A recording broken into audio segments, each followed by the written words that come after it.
The air bites shrewdly. It is very cold. It is a nipping and an eager air. What hour now? I think it lacks of 12. No, it is struck. Indeed, I heard it not. It then draws near the season, wherein the spirit held it his wont to walk. Dun dun dun dun! What does this mean, my lord? The king doth wake tonight and takes his rise.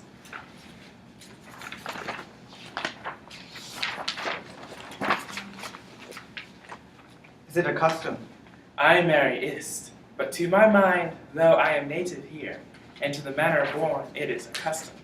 More honored in the breach than the observant, this heavy-headed revel, east and west, makes us traduced and taxed of other nations. They clepe us drunkards, and with swinish phrase soil our addition, and indeed it takes from our achievements, though performed at height, the pith and marrow of our attribute.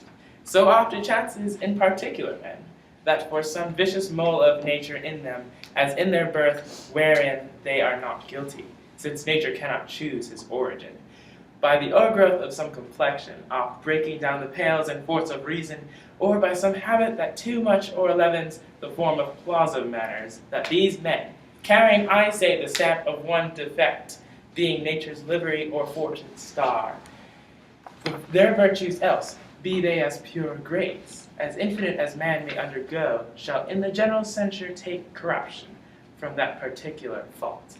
The dram of evil doth all the noble substance of a doubt to his own scandal. Look, my lord, it comes! Angels and ministers of grace, defend us! Be thou a spirit of health or goblin damned, bring with thee errors from heaven or blast from hell. Be thy intents wicked or charitable, thou comest in such a questionable shape that I will speak to thee. I'll call thee Hamlet, king, father, royal dame. Oh, answer me!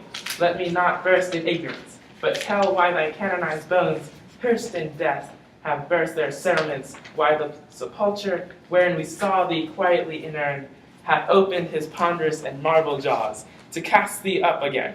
What may this mean, that thou dead corse, again in complete steel, revisits thus the glimpses of the moon, making night hideous, and we fools of nature, so horridly to shape our disposition, with thoughts beyond the reaches of our souls.